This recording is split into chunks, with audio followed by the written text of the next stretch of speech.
Hello friends, I am Mr. Ravindra Bhallerao and I welcome you to my channel, that is English for Learners. Dear students, in today's video we shall discuss one practice test paper on the topic of Be Smart. It is a lesson from 10th standards English lower level. Let's see what type of questions are there and how to solve these questions or activities in a simple way. But before watching this video, as usual, I request you don't forget to subscribe my channel. Alright, let's go. Practice test paper for 30 marks. 30 गुणांसाठी आहे. On the topic of Be Smart. 1.4 Be Smart या lesson वरती आधारित ही practice paper आहे. Subject English. Complete the words by using correct letters. Language स्टडीच्या related काही questions आहेत, activities आहेत. 2 marks साठी 1. Complete the words by using correct letters or filling the missing letters. Dash PORTS C-EVER. आता हे जे words दिलेले आहेत ते लँग्वेज स्टडी मध्ये आहेत. याचा आन्सर मी सांगेल, अगोदर मी क्वेश्चन पेपर तुम्हाला त्याची इंट्रोड्यूस करून देतो, ओळख करून देतो. Then question number 2, put the words in alphabetical order. 4 words are given here आणि ते अल्फाबेटिकली लिहायचे असतात किंवा ठेवायचे असतात. त्याचा आन्सर आपण पुढे बघणारच आहोत. क्वेश्चन नंबर 3 आहे, make 4 words minimum 3 letters using the letters in the given word. So word दिलेला आहे ते कॉस्मॉलॉजी, त्याच्यामधलेच लेटर्स म्हणजे अक्षरांचा यूज करून नवीन वर्ड्स तयार करायचे. ओके. देन क्वेश्चन नंबर 4, आता हे टोटल किती गुणांसाठी आहे? 5 मार्क्स साठी आहे. Question number 4, read the following passage and do the activities. You have given here one passage.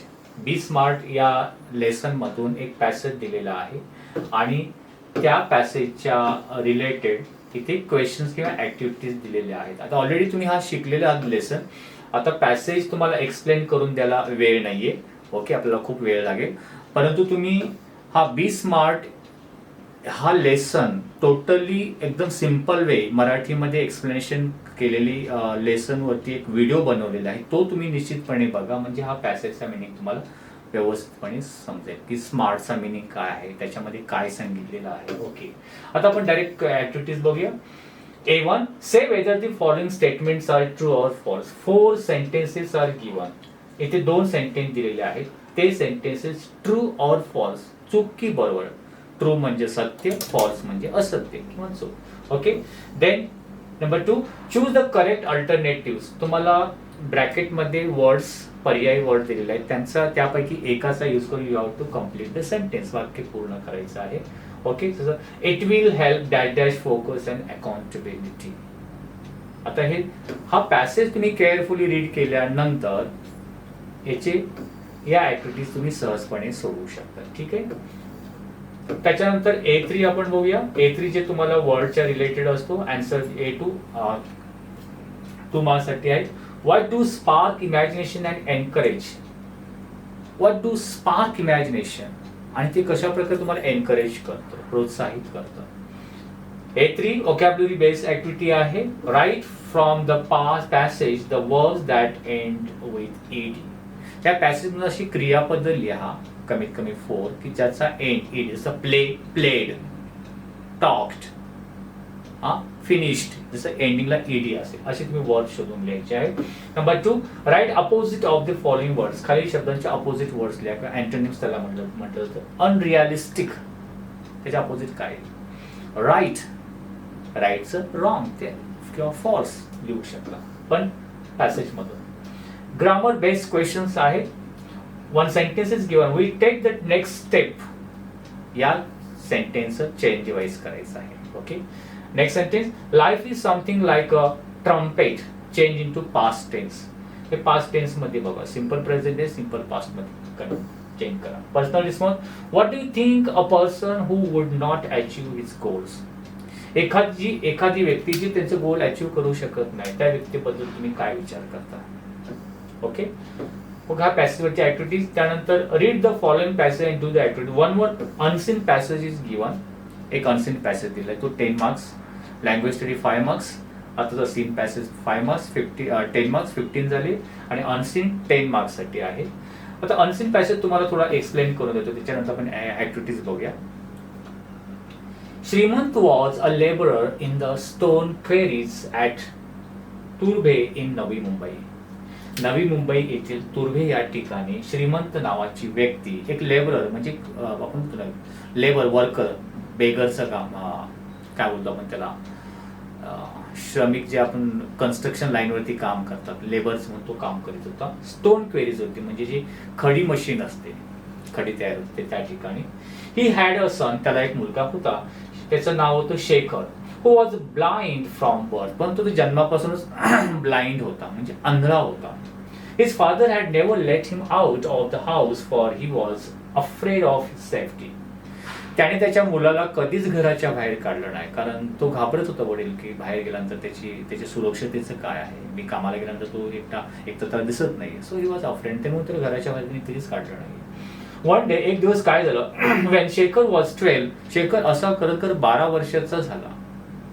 इतर मुलांबरोबर कधीच तो मिक्सअप झालेला नाहीये. 5 boys from the local municipal school came to Shekhar's house. 5 मुलं जे आजूबाजूच्या म्युनिसिपालिटी स्कूलचे मधील शाळेमध्ये शिकणारी मुलं त्याच्या घरी आली, शेखरच्या घरी.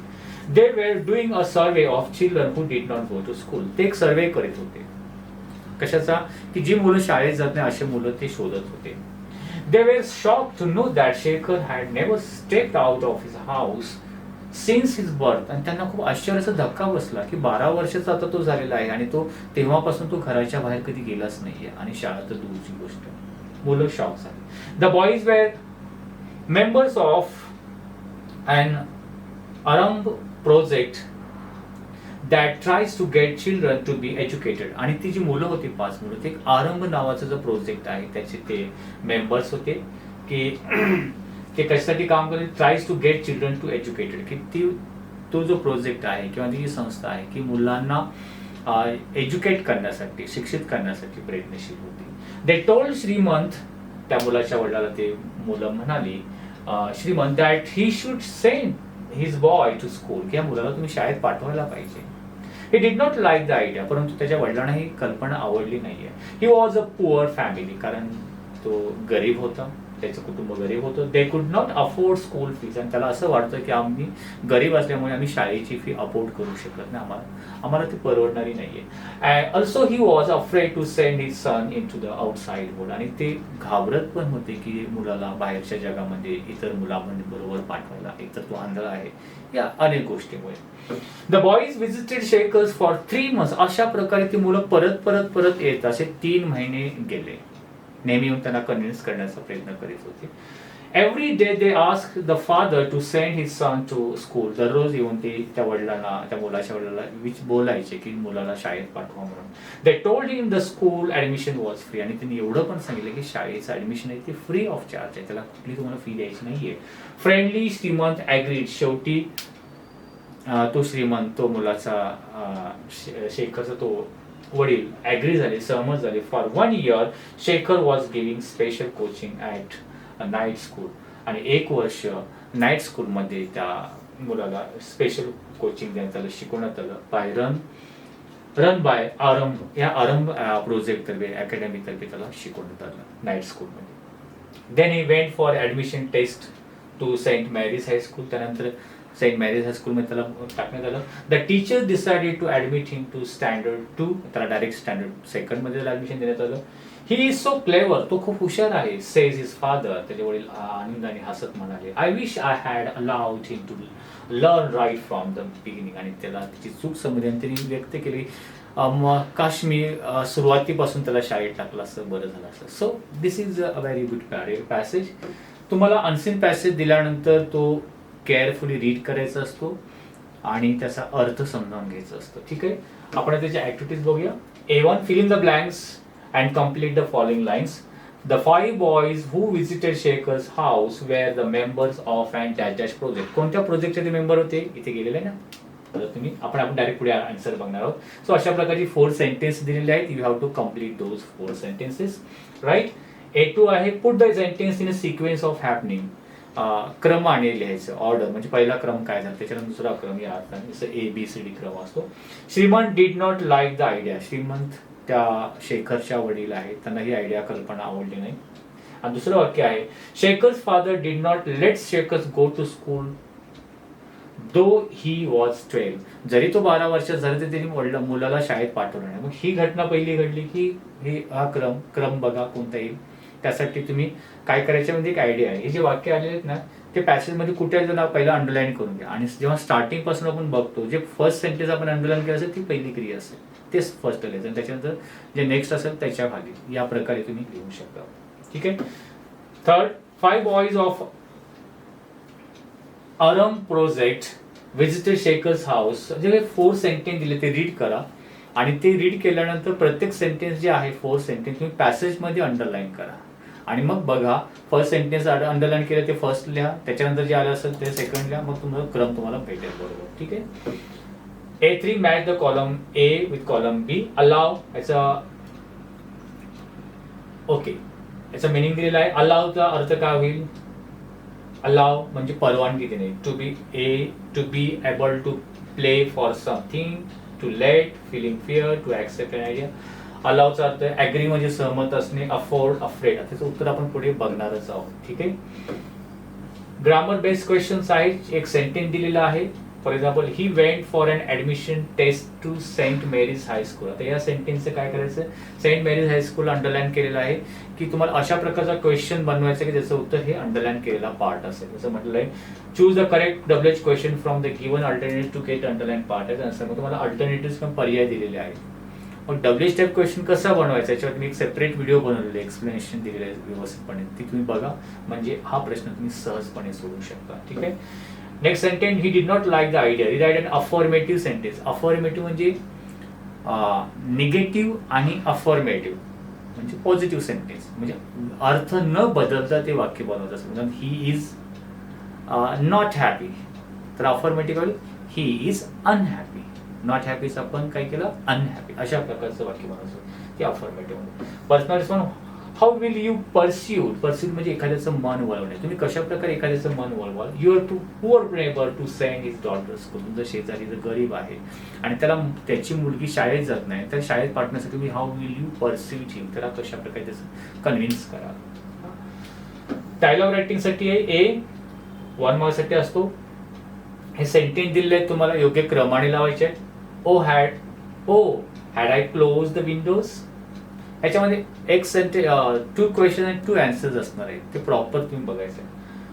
Snow bell got into the room from the window. The door was locked. Who spelled the milk like this. Complete the following dialogue. Do you play sports? मग yes I do play sports किंवा no I don't play sport. यार which is your favourite sport? तुझा favourite sports कोणता आहे? Complete sentence करायचं. And write a dialogue minimum of 3 meaningful action. My picnic वरती तुम्ही 3 meaningful action. 3 meaningful म्हणजे 3 questions आणि 2 आन्सर या प्रकारे असायला पाहिजे. तर इथे कसं आहे 4 सेंटेन्स आहेत. 2 क्वेश्चन 2 आन्सर असेल, तसे 3 क्वेश्चन्स आणि 3 आन्सर्स, 3 मिनिंगफुल ॲक्शन होऊ शकतं. आपण याचा आन्सर शीट बघूया. प्रॅक्टिस पेपरचे आन्सर्स. डॅश पहिला डॅश काय आहे? PORT म्हणजे काय? स्पोर्ट्स. इथे कोणता वर्ड येईल? क्लेवर. Just JUST. संक सिंकचा पास्ट संक किंवा सिंक पण येऊ शकतो. SINK सिंक पण किंवा CNK सिंक पण येऊ शकतो. ठीक आहे. Then put word alphabetically. Right. Alphabetically F पासून पहिला फ्रेंड EFG. आता याच्यामध्ये तुम्हाला सांगितलेलं आहे की अल्फाबेटिक ऑर्डरसाठी काय करायचं आहे की ABCD पहिला A नी शब्द आहे का? पहिला FIGICIN आहे. मग ABCD जेव्हा आपण बोलत जातो तेव्हा पहिला शब्द अक्षर कोणता येईल? ABC. C पहिल्या त्याला 1 नंबर द्या. त्यानंतर C ABCDEF, नंतर F ला 2, नंतर G ला 3 आणि N नंतर येईल त्याला 4. आणि मग ते नंबर 1 नंबर ज्याला दिला तो अगोदर लिहायचा, 2 नंबर त्याच्यानंतर. अशा प्रकारे तुम्ही अल्फाबेटिकली लिहू शकता. कॉस्मोलॉजी या शब्दापासून याच्यामधलेच अक्षर यूज करून नवीन वर्ड तयार केलंय. सोलो, कॉज कारण, मॉग, सॉल्व या प्रकारे. ठीक आहे. रीड द फॉलोइंग पॅसेज वरती true or false. Smart goals have specific rubric. Yes true, कारण हे आहे तसंच वाक्य. Smart goals have specific rubric हे वाक्याच्या मध्ये केलेलं आहे. Right. Smart goals have specific rule. म्हणजे सेंटेन्स ॲज इट इज आहे म्हणून इट इज अ ट्रू, म्हणून हे वाक्य कसं आहे true. Next, it will help increase focus and accountability. हे सुद्धा ट्रू आहे कारण हे वाक्याच्यामध्ये गेलेलं आहे. Then next, choose the correct alternatives. It will help dash focus and accountability. Increase की decrease? Yes, it will help to increase focus and accountability. It is dash to create. म्हणजे तुम्ही जेव्हा फक्त ऑप्शन शोधून जेव्हा सेंटेन्स लिहिताय, फक्त ऑप्शनच लिहायचं नाही तर सेंटेन्स कम्प्लीट लिहायचं आणि जे ऑप्शन ते फिलअप करणं त्याच्या खाली अंडरलाईन करू शकतो, जसे की ते बोल्ड लेटर मध्ये दाखवलेलं आहे. Right. It is that to create goals. It is important. Okay, important. आणि हे सेंटेन्स पॅसेज मध्ये आहे विशेष म्हणजे. Okay. Then A2, answer the following. What do spark imagination and encourage? Spark imagination and encourage काय आहे? Vision, wishes, intentions and dreams all spark imagination and encourage. म्हणजे encourage करण्यासाठी, आपल्या इमॅजिनेशनला चालना देण्यासाठी असे कोणते शब्द आहेत? ते म्हणजे विजन्स, विशेष, इंटेन्शन अँड ड्रीम्स. ओके.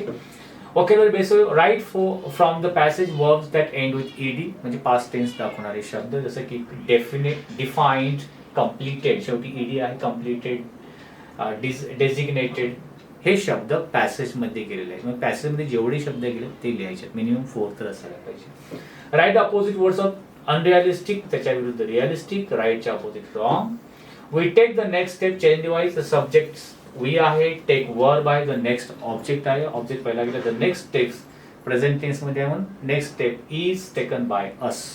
आता चेंज डिवाइस कसं आन्सर डायरेक्ट आलं, चेंज डिवाइस वरती व्हिडिओ बनवलेले आहेत, ती बघा म्हणजे हे उत्तर असंच का आलं ते तुम्हाला कळेल. प्रत्येक सेंटेन्स योग्य त्या टेन्स नुसार ते पॅसिव्ह वॉइस मध्ये होत असतो.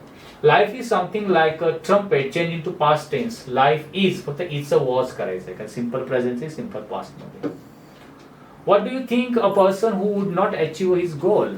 जे एखादी व्यक्ती त्याचे उद्दिष्ट साध्य करू शकत नाही त्याच्याबद्दल काय तुम्ही विचार करता? I think a person who would not achieve his goal if he did not take certain action to achieve them. म्हणजे एखादी व्यक्ती गोल का केव्हा अचीव्ह करू शकत नाही? जेव्हा तो विशिष्ट ऍक्शन म्हणजे कृती करत नसतो तेव्हा तो ऍक्शन अचीव्ह गोल अचीव्ह करत नाही. He remained passive while achieving his goal. आणि त्यावेळेस तो पॅसिव्ह राहतो, म्हणजे काय ऍक्टिव्ह म्हणजे ऍक्टिव्हली काय कार्य करतच नाही. He did not give 100% effort toward his goal. And simply we can say that if you want to achieve any target or goal, you should work hard. You should be consistently or perseverancely work hard. त्याच्यासाठी तुम्ही consistently काम करायला पाहिजे. Okay. Next, read the following passage. Unseen passage बघितलं त्याचं. Fill in the blanks. The 5 boys who visited Shekhar's house were members of Arambh project. Okay. Then Shekhar was given special coaching at night school for 1 year. Shriman's family could not afford. काय afford करू शकत नव्हती? School fees. Right? Shriman did not send Shekhar to school because he was afraid to send his blind son into the outside world. Put the sentence alphabetic. First action, first sentence कोणता आहे? क्रमाने. Shriman did not like the idea. Second, Shekhar's father did not let Shekhar go to school. हे next लिहू शकतो. त्यानंतर 5 boys त्यांच्या school घरी आले. After this repeated visit and Shriman became agreed. So हे आपण क्रमाने लिहू शकतो. त्या वाक्यामध्ये काही चेंजेस करायचा नाहीये. ओके. राईट. हे आन्सर आहे त्याचं. A आणि column B. allows I to be able to pay some for something, agree some to let, afford, feeling fear, afraid. आता हे तुम्हाला काय करायचे? जोड्या लावायच्या आहेत. तर इथे आन्सर दिलेला आहे. allow म्हणजे to let, जाऊ देणे, परवानगी देणे. agree म्हणजे सहमत, to accept an idea or suggestion, agree, सहमत होणे. afford म्हणजे परवडणे, to be able to play for something, able to pay, afford, ते play नाही, pay आहे. देन अफ्रेड घाबरणे, फिलिंग फिअर, फिअर म्हणजे घाबरणे. ग्रामर हा WH word. He went past मध्ये आहे म्हणजे कुठे गेला? सेंट मेरीज हायस्कूल म्हणजे वेअर ने सुरुवात होईल आणि वेंट म्हणून डीड घ्यावं लागेल सेल्फिंग वर्ड नाही. Where did he go? The third one is right. Where did he go for admission test. Okay. Then did affirmative sentence. Did not like, did not like आवडत नाहीये म्हणजे ना आवडणे म्हणजे काय? डिसलाइक्ड पास्ट मध्ये म्हणून ही डिसलाइक्ड. अफर्मेटिव्ह. निगेटिव्ह आणि affirmative याच्यावरती एक स्पेशल व्हिडिओ बनवली ती तुम्ही बघू शकता. How will you pursued your poor neighbors to send his daughter to school. I will tell him the importance of girls' education. I shall tell him about the right and role of a girl in modern society. म्हणजे मुलीचं शिक्षण घेणं किती महत्वाचं आहे याबद्दल त्याला सांगेल. I shall also tell him about the educated women who are doing good work in different fields in our country. I shall insist on him to send his daughter to school. So in this way जर अशा प्रकारे you will get 2 out of 2 marks, right? Dialogue writing. ओ आता हे जंबड sentence क्रमांड लावलेले आहे. ओ had I closed the window, Snowbell got into the room from the window. The door was locked. Who spilled the milk? आता हे जे आहेत ना याचे आन्सर्स दिलेले नाहीत, तर तुम्ही ते आन्सर्स लिहा. आता उदाहरण काय, ओ had I had closed the window, Snowbell got into the room from the window, the door was locked, who spilled the milk?